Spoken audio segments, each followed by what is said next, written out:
요렇게 전략을 준비해두면 굳이 여러분들이 후광통이라든지 중국 기업이라든지 머리 아프게 안 해도 된단 말이에요. 그러니까 올해 2015년도에는 중국은 10년 동안 장기 투자하지 않을 생각이라면은 중국 주식은 그 차이나 레버리지로 노리고 한국 코스피는 코덱스 레버리지로 노리는 현명한 전략을 선택하자 이겁니다. 이해되면 오차 찍어보세요. 그 시그널은 제가 드릴 거예요. 그죠? 그 시그널은 기술적인 시그널을 정확히 인식해야 되기 때문에 그 시그널은 제가 드릴 겁니다. 좋아요. 자, 다시. 그 경기 민감주에 대해서 정리가 되셨죠? 경기 민감주들이 올해 살아나긴 살아날 것인데, 조금 더 보자. 아직 코스피를 그 돌파시키는 주도주가 만들어지지 않았다. 그 신세계건설하고 이테크건설은 이게 건설업이 좋아서 올라간 게 아니고 얘네들은 주가 상대성으로 큰손들이 올해 매집한 얘네들이 올린 거라고 봐야 돼요. 삼성물산, 그죠? 현대건설, 대림산업 이런 거 봤을 때 아직까지 추세 전환의 성격은 아니다라고서 이제 여러분들이 해석하시면 되겠습니다. 그럼 이제 저가 매수주, 저가 건설주들을 보면은 자, 서희건설 같은 경우 지금 보시죠. 얘네 같은 경우에 이제 600원까지 떨어졌다가 지금 1000원대로 이렇게 올라오면서 기술적인 매수 시그널을 보여주고 있습니다. 맞죠? 주봉 차트 보면은 자, 이제 건설의 이제 사이클을 보시면은 요렇게 한 번씩 크게 이렇게 올리죠. 크게 한 번씩 올려. 크게 한 번씩 올립니다. 보시면 3차 찍어보세요. 크게 한 번씩 이렇게 큰 대파동을 만들죠. 맞죠? 요거 욕심나는 사람. 근데 이제 큰 그림으로 보면 고점이 어떻게 되고 있어요? 고점이 어떻게 되고 있지? 그래도 크게 한번 올라가지 않을까요? 그렇지만 본격적으로는 크게 이제 이게 빠져가고 있는 거예요. 망해가고 있는 거예요. 그죠? 고점이 낮아지고 있어. 그럼 이건 성장이 아니야. 죽을만 하면 대충 그냥 어떻게 얼렁뚱땅 살아남고 죽을만 하면 얼렁뚱땅 살아남고 이렇게 되는 거죠. 모르겠어요. 근데 건설 쪽이 이제 살아나면서 또 다시 뭐 어떤 새로운 기회가 올 수는 있겠지만은 우리가 크게 이제 욕심낼 필요는 없다라고 보고 자, 이거 SBS 관련한 건설주죠. 태영건설 같은 경우 이제 얘도 뭐 이렇게 크게 어쨌든 좋은 그런 아직까지 그런 건 없죠. 그렇지만 얘가 이제 움직이기 시작하면은 장기 매집한 형태는 보입니다. 태영건설 같은 경우에는 장기 매집한 모습이 보이기 때문에 이런 것들을 건설주들이 이제 보면은 이런 것들이 이제 나중에 기술적인 돌파나 이렇게 나왔을 때는 다른 건설회사보다는 태영건설 이런 게 이테크건설이나 신세계건설 후속으로 이런 것들을 작업할 수 있다는 거죠. 큰 손들이. 이해하셨으면 3차 찍어보세요. 자, 경남기업 같은 경우 건설회사들이 보시면은 고점이 이렇게 낮아지고 있다는 거는 좋은 현상이 아니에요. 그죠? 고점이 이렇게 계속 끊임없이 낮아지고 있어요. 어떠한 한 고점을 강력하게 뚫기 전에는 추세 전환이 되었다고 보시면 안 됩니다. 그죠? 직전 고점을 강력하게 돌파하지 않고서는 추세 전환이 되었다고 확인하면 안 되고 여러분들이 상승장에 반드시 주목해야 할 사실 하나 중에 기억해야 할 단어 하나가 따라 다시 칩니다. 추세예요. 추세. 다시 쳐보세요. 지금 그 코스피 코스닥이 7년 만에 그 상승장세가 시작될 건데 가장 염두에 될 게 추세예요. 추세가 없는 주식은 들어가지도 말고 추세가 확인되지 않은 종목은 쳐다보지도 말란 소리예요.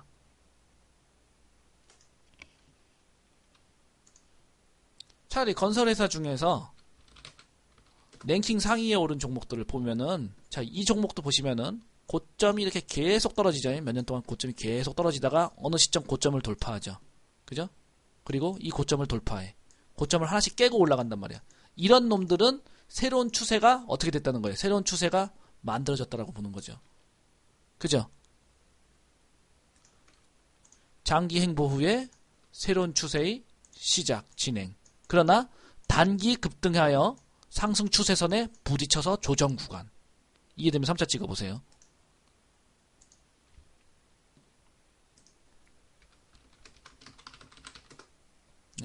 계룡건설 또 한신공영 이런 것들을 보시면은 이렇게 이제 시세가 어떻게 형성이 되는가 한번 보란 말이에요. 이 직전 고점들을 깨가고 있는가 막히는가 이런 것들을 여러분들이 그려보시면은 바로 한눈에 여러분들이 알 수가 있습니다.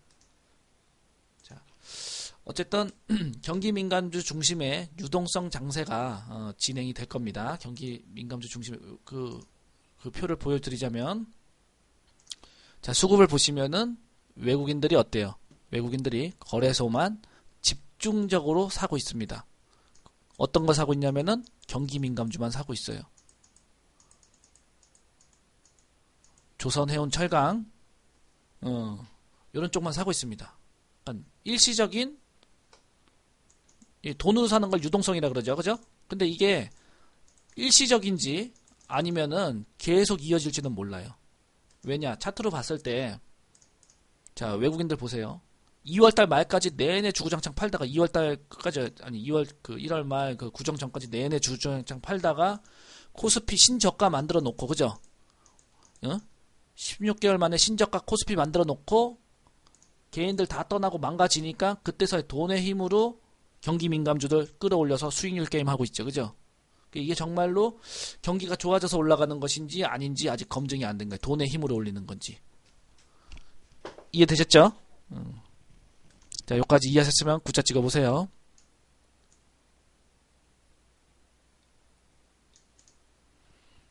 그러나 다시 한번 정리를 하자면 올해 경기 민감주는 살아납니다.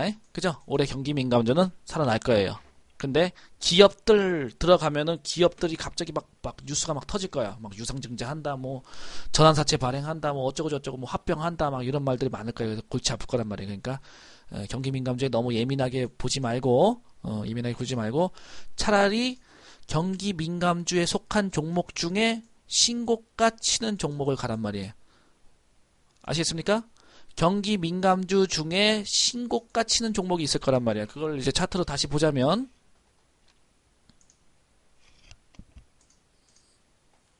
운송주니까, 운송주, 그죠? 운송주, 해운주. 예. 아까 좀 전에 말씀드렸던 대로 고점을 어떻게 낮춰가다가, 그죠? 낮춰가다가 항상 이 행보하는 시간이 필요합니다. 지금 경기 민감주들은 고점은 계속 낮춰왔지만 이렇게 올라가기만 했지 이 기간이 없었다는 거죠. 그죠? 맞죠? 이 기간이 없었다는 거예요. 장기 행보하는 시간이 없었다는 거죠. 요걸 보면은 어허, 얘가 깼어. 그지? 뭘로 깼어? 장대 양봉으로 깼어. 어허, 얘가 깼어. 뭘로 깼어? 장대 양봉으로 깼어. 자, 따라쳐요. 신고가를 장대 양봉으로 깼어. 이거는 추세의 확정, 추세 돌파. 이해되면 1차 찍어보세요. 전 고점 신고가를 장대 양봉으로 깼어. 거래량 실려갖고 장대 양봉으로 깼어. 이거는 큰 손이 들어왔다는 소리죠. 그죠? 이해되십니까? 그러니까 얘는 보면 왼쪽에 없어. 뭐가 없어. 그러니까 큰 손들은 얘를 어떻게 올리겠어요? 주가를. 이렇게 올리겠죠. 계속해서 이렇게 신세계건설이나 이렇게 올리겠죠. 그러려고 이렇게 기술적으로 만들었겠죠. 그리고 이쪽에서 물린 사람이 없기 때문에 매도 세력이 없겠죠. 그러니까 결국 들어갔다가 심장 떨리고 마음 약한 사람들 팔고 나면 들어 올리고, 심장 떨리고 마음 약한 사람들만 털리고 나면 팔아 올리고, 이런 과정을 반복합니다. 이 반복 과정을 뭐라 그래요? 올려놓고 조정하는 이 과정을 뭐라 그래요?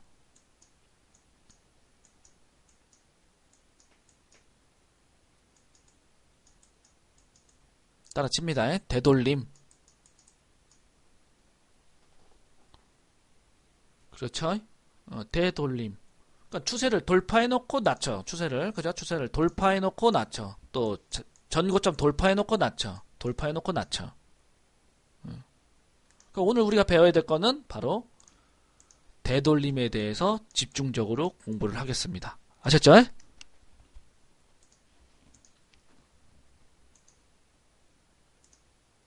자, 파워포인트로 다시 가서,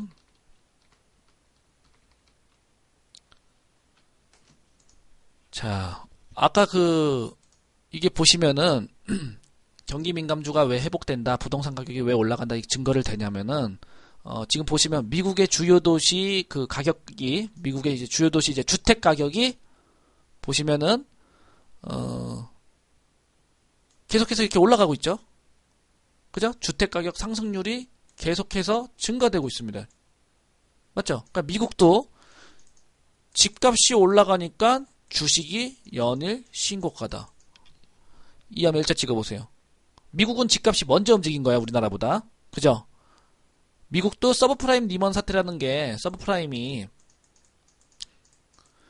집값 대출이 높아갖고 집값 버블로 터져갖고 주식시장이 망가진 거 아니에요.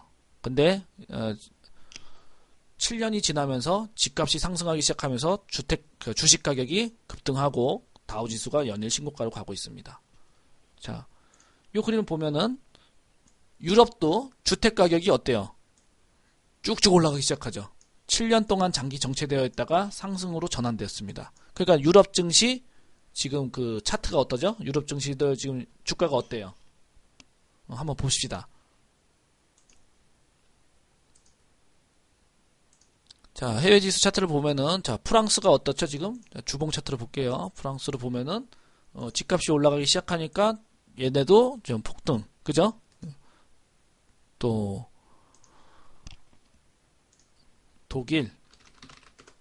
독일도 이게 계속 신고가, 그죠? 보이시면 1차 찍어보세요. 뭐, 돈도 많이 풀고, 뭐, 어쩌고 저쩌고 하는 게, 결국 돈 푼다는 게 경기가 안 좋다는 거고, 경기를 살리려면 집값을 올려야 되고, 집값이 올라가니까 주식이 상승하는구나. 그러면은 주식은 경기에 선행하니까 주식이 올라가니까 경기가 살아나겠구나. 다시 우리가 큰 사이클을 보자면 집값이 어떻게? 집값이 올라가니까 주식이 올라가고, 그죠? 주식이 올라가니까 경기가 어떻게 돼? 올라가고, 경기가 올라가고 사람들이 돈이 많으니까 집을 사고, 그죠? 그래서 집이 버블에 도달해. 집값이 버블에 도달해요. 그러니까 집값이 버블에 도달해서 버블이 뻥 터져버리면 주식이 어떻게 돼요? 주식이 폭락하고, 주식이 폭락하면 경기가 어떻게 되죠? 경기가 급락하고, 경기가 나빠지면 정부는 어떻게 해요? 돈을 풀고, 돈을 푸니까 경기가 어떻게 돼? 돈을 푸니까 다시 집값이 다시 올라가기 시작하는 거죠. 이 경기 사이클이란 말이야. 그러니까 지금 경기 사이클에서 지금 우리나라가 지금 어떻게 진행되고 있네요. 우리나라는 지금 요거 진행된 거예요. 요거. 응? 큰 빅 트렌드에서 지금 이렇게 진행이 되고 있다는 것을 우리가 읽어야 되는 거죠. 이해되면 3차 찍어보세요. 그러니까 그 큰 빅사이클 투자자들이, 역발상 투자자들이 건설주라든지 경기 민감주에 투자하는 것도 지금 시점에선 틀린 소리가 아니야. 맞는 소리야. 그러나 우리가 10년 동안 투자를 하면서 많이 되었기 때문에, 응? 좋다 그래서 앞으로 좋아질 거다 그래서 투자했을 때 역발상이 맞으면 뭐 300% 400% 수익도 나지만 잘못되면 다 망가지기 때문에 아싸리 그래 경기 민감주가 좋아지고 주식이 좋아질 거라면 그래 주식이 좋아진 거 확인하고 코덱스 레버리지로 가자. 그죠? 집값이 올라간다면 건설주가 정말 좋다면 코덱스 건설로 가자. 차라리 오히려 이렇게 생각을 바꿔버린단 말이야. 그리고 중국이 좋아질 거니까 그 코덱스 아무래도 한국 집값보다는 중국 집값이 중국 건설주가 아마 더 급등을 하겠지. 그러면 코덱스 차이나로 가자. 이렇게 우리가 전략적으로 생각을 한번 하자는 거죠. 오늘 그 강의에서 최고로 중요한 시점은 이 사이클의 그 순환입니다. 이해되시죠, 여러분들? 그럼 지금 집값이 올라가니까 집을 사야겠나요? 막 이렇게 생각하는 사람도 있겠죠. 근데 집값이 올라가니까 사야 되는 건 맞는데 돈이 없을 거예요. 그러면 방법적으로는 집값이 올라가면 주식 가격이 올라가는데 집값은 50% 올라갈 때 주식은 500% 올라가요. 이해되면 5차 찍어보세요. 그러면 지금 사는 전세로 그대로 살고 그 이사할 돈으로 코덱스 레버리지나 주식을 산 다음에 나중에 집값 버블 터져갖고 경기가 안 좋을 때 집을 사는 게 현명할까? 아니면은 지금 집값 올라간다고 주식 팔아갖고 집 산 다음에 그죠? 집값 버블 두들겨 맞고 경기가 급락했을 때 집값 또다시 붕괴했을 때 집을 파는 게 옳을까? 사람들은 지금 이 사이클을 거꾸로 했기 때문에 우리가 많이 힘든 거였죠, 그죠? 근데 사회적인 분위기가 또 매스컴이 전부 다 우리가 거꾸로 하게끔 유도를 합니다. 그렇게 만쳐져 있어요. 그렇게 주입식 교육을 받았고요. 이 부분은 여러분들 각자 고민을 하세요. 저도 이쪽 뭐 부동산이나 뭐 주택경기 이쪽은 제 전문가가 아니니까. 하지만 실수요자들은 사서 살아야겠죠, 그죠? 이제 보면은 이제 사람들의 심리가 어떻게 되냐면은 집값이 올라가고 주식이 올라가면은 이런 게 없는 사람, 집이 없고 주식이 없는 사람은 소외감하고 열등감이 생겨요. 그죠? 아줌마들이 누이비통 백이 없으면 소외감하고 열등감이 생기듯이 앞으로 한 1년 정도 지나면은 주식하고 집이 없는 사람들 소외감하고 열등감이 생겨요. 그 열등감이라는 것은 심리적으로 무슨 일을 저지를지 모릅니다. 바로 은행으로 달려가서 대출 받아갖고 야, 옆집 또리 엄마도 집이 있는데 내가 왜 집이 없어? 그러면서 대출 몽땅 끌어다가 다시 집을 사는 행위가, 주식을 다시 사는 행위가 다시 반복될 수도 있다는 것이죠. 사람의 감기는 어떻게 변할지 아무것도 모르는 거니까. 이해하셨죠? 지난 히스토리를 반증했을 때 그렇다는 겁니다. 자, 어쨌든 경기 민감주는 그 성장이 아닌 갱생의 시점으로 봐야 되고 역발상 투자 시점도 맞다. 근데 정확하게 뭘 투자해야 될지 어떤 걸 해야 될지는 정확하게 찌어줄 수는 없다. 이렇게 여러분들 정리하고 넘어가면 되겠습니다. 요거는 이제 다른 애널리스트가 이제 만든 표인데 제가 이제 그 강의하려고 몰래 이제 퍼왔어요. 맞는 소리 같더라고. 자, 보시면은 이제 중국이 이제 그 6,000포인트 올라갔다가, 그죠? 6,000포인트 올라갔다가 중국이 이제 그 긴축 시장을 하면서 이렇게 급락을 했죠. 우리나라 증시가 4년 동안 무려 이게 2,100포인트 이 박스권에 갇혀 있었던 이유가 대한민국 코스피를 주도하는 업종, 중심이 되는 그 산업 자체가 차, 자동차, 화학, 정유, 그죠? 그리고 조선, 건설, 철강, 해운입니다. 맞죠? 대한민국 코스피의 거의 80% 이상이 이쪽 산업이 지금 그 코스피의 주인공으로 들어차 있죠. 그러니까 중화학 중심의 공업이 성장하지 못하니까, 상승하지 못하니까 코스피가 박스권을 돌파할 수가 없었던 겁니다. 맞죠? 제가 2012년도부터 차하정, 뭐 건설, 철강, 해운, 뭐 기아차, 현대차 이런 것들을 쳐다보지 말라고 주구장창 얘기했는데, 근데 이제는 본격적으로 어쨌든 그 경기 민감주가 움직일 때가 되었고, 지금 그 중화학 그 이런 헤비 산업들이 움직이게 된, 태동하게 된 동기가 뭐냐면은 유럽, 미국, 아까 보셨듯이 일본, 인도, 아시아 얘네들이요 지금 그 우리보다 먼저 진행됐죠. 집값 올라갔고 주식이 신고가로 갔어. 그래갖고 경기가 완전히 회복돼갖고 우리가 그 깔 잡아보던 중국 애들이 우리나라 와서 돈 펑펑 쓰고요. 동남아 애들이 우리나라 와서 막 10,000원짜리 커피 마시고 뭐 500,000원짜리 호텔방에서 자는 시대입니다.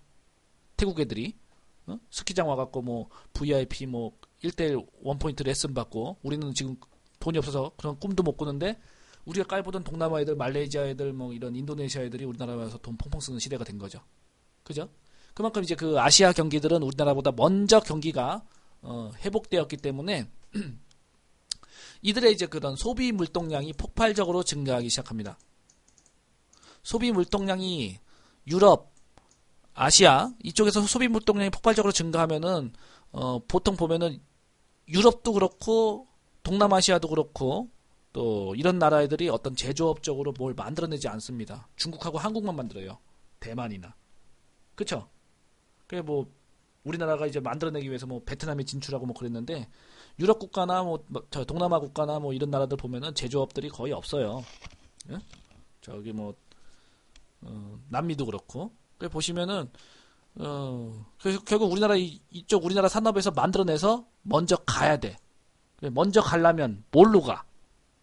뭘로 가야 되죠? 배로 가야죠, 그죠? 배로 가던가 비행기로 가야 된단 말이야. 그래서 운송업이 올해는 뜰 수 있다는 겁니다. 국제유가도 급락한 상태에서 물동량이 늘어난단 말이에요. 그래서 해운업, 항공업, 운송업이 급등할 수 있다는 것이죠. 이해되면 채차 찍어보세요.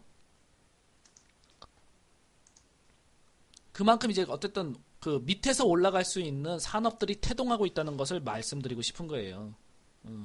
2012년도까지 2012년도부터 2014년도까지는 제가 차하정, 뭐 건설, 철강, 경기 쳐다보지도 마라 그랬는데 올해 들어서는 경기 민감주 이제 살아날 계기가 됐다라고서 말씀을 드리는 거죠. 그죠? 본격적으로 경기 민감주가 움직일 거다. 근데 잘 모르니까 아무거나 하지 말고 빅데이터 랭킹에서 뽑아주는 종목으로 영업이익률과 매출 증가율이 3자릿수 이상 증가한 기업으로만 매수해 보자는 거죠. 그런 회사들은 어쨌든지 간에 유상증자라든지 뭐 전환사채 발행이라든지 이런 악수를 보이진 않을 테니까. 맞죠? 그러면 최근에 1, 2, 3, 4년 동안은 어떤 업종이 주도 업종이었어요? 이 최근 그 코스피가 박스권에 갇혀있던 이 4년 동안은 어떤 업종이 주도 업종이었어요? 따라칩니다. 서비스. 좀 배운 사람들은 서비스업이라 그러고 못 배운 사람들은 서비스업이라 그러는데 뭐 화장품이라든지 호텔 신라라든지 막 이런 서비스 업종이 주도 업종이었죠. 그럼 앞으로 4년간은 무슨 업종이 그 시장을 이끈다는 거예요? 앞으로 4년간은 제조. 그죠? 그리고 코스닥에서는 말씀드렸지만 소프트웨어, 컨텐츠, 또 핀테크, 사물인터넷 이쪽으로 그 신기술, 신혁명이 진행된다는 겁니다. 코스피는 제조업종으로 아마 새로운 재편이 될 거예요. 그럼 제조업종이라고 하면은 우리나라는 대표적인 삼성전자가 있죠, 그죠? 삼성전자가 있고 SK하이닉스가 있고 맞죠? 그러면 이런 종목들이 움직일 때 실질적으로 대한민국 투자자들이 돈을 벌 수 있거든요. 그러니까 기회의 장이 이제 자연스럽게 열리고 있다라고 보시면 됩니다. 그러니까 우리가 이제 그러면 다시 이제 경제학적으로 이제 공부를 하면은 4년간은 제조업이 박스권, 근데 이때는 서비스업만 움직였다. 그럼 앞으로는 당연히 그죠? 서비스업이 말 그대로 서비스업이니까 서비스업이 업이 되었네요. 그럼 이제 앞으로 4년은 제조업이니까 제조가 업이 되겠죠. 그죠? 이렇게 되는 거예요. 그럼 경제는 무슨 업과 무슨 업으로 구분되어 있어요? 이 경제 시스템은 서비스업과 제조업으로 구분되어 있다. 우리가 이렇게 이해할 수 있겠죠. 그죠? 이해되면 1차 찍어보세요.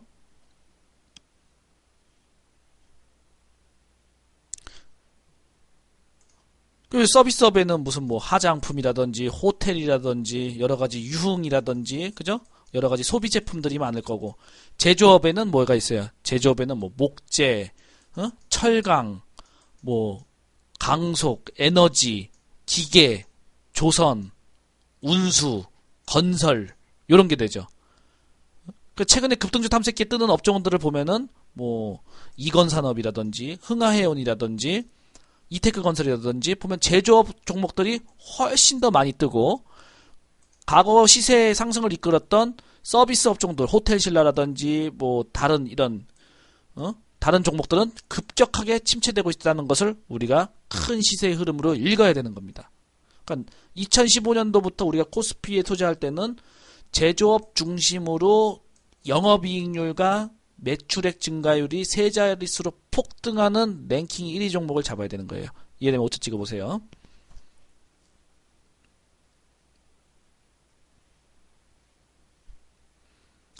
근데 다시 말해서 이런 중화학공업, 제조업은 어디 경기에 민감합니까? 1번 국내 경기, 2번 해외 경기. 이 제조업이라는 것이 어디 경기에 민감한 거예요? 내수 경기에 민감한 거야? 아니면은 그 세계의 어떤 그런 경기에 민감한 거예요?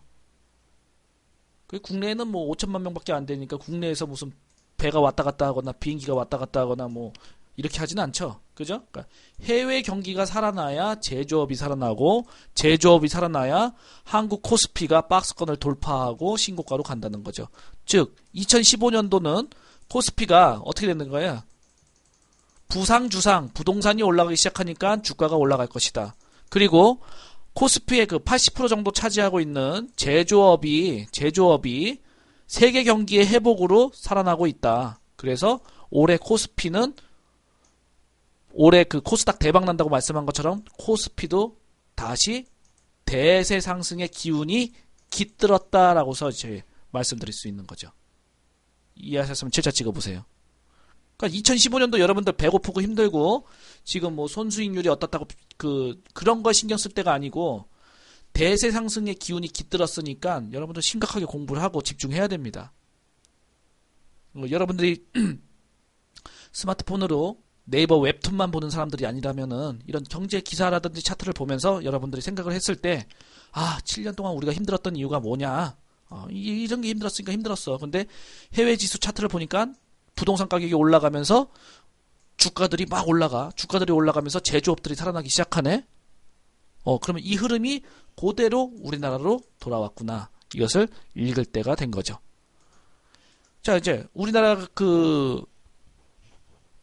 제조업이 왜 해외 경기에 민감하냐 하면은, 일단 해운업 쪽만 예를 들어 보더라도 세계 경제가 회복되고 그러면 자연스럽게 무역 물동량이 늘어나죠. 그럼 무역 물동량이 늘어나면 어떻게 해요? 배를 주문하고, 배가 없으면 배 운임료를 높이고, 그죠? 요 구조입니다. 배가 이제 부족하면은 배를 만든다고 발주를 하면서 조선 업종들이 올라가기 시작하고, 그죠? 그러니까 조선 해운, 정유, 철강 이런 것들은 국내 내수 경기와 무관하고 해외 경기에 민감하다는 것이죠. 그러니까 우리가 여러분들이 철강업이나 철강, 또 정유, 또 해운 업종 들고서 국내 내수 경기가 좋네 안 좋네 이러면서 얘네 주가들을 이렇게 저렇게 보는 것은 사실상 시각에 대한 잘못이 있다는 것이죠. 그죠?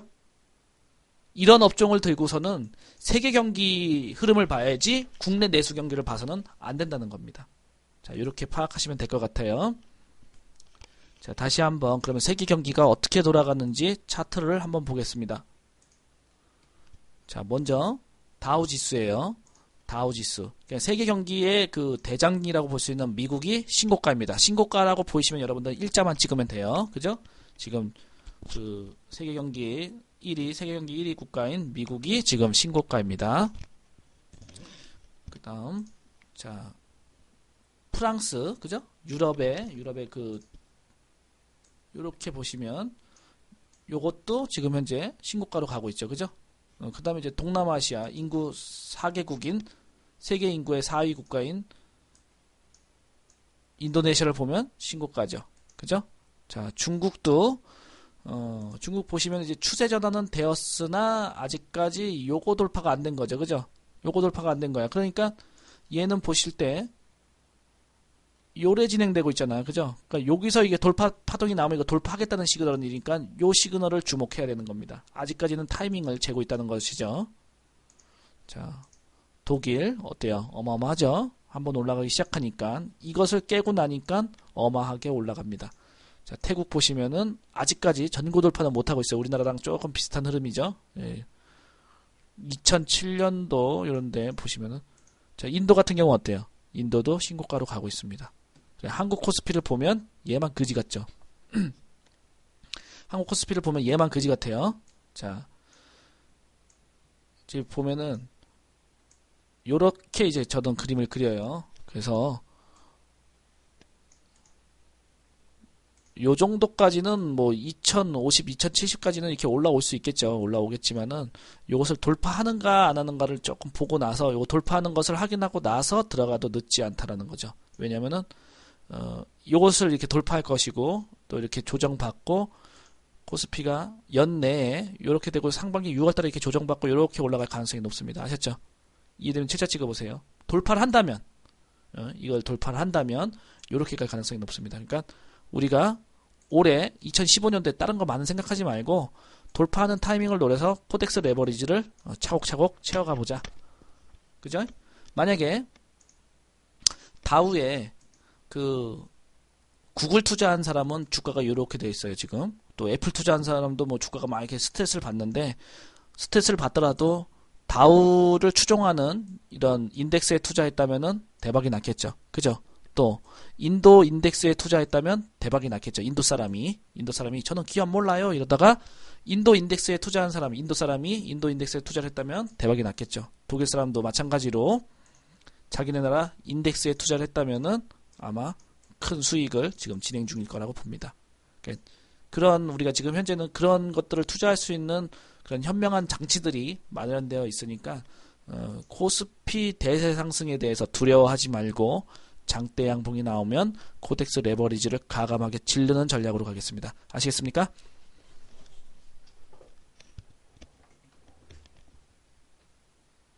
자, 어쨌든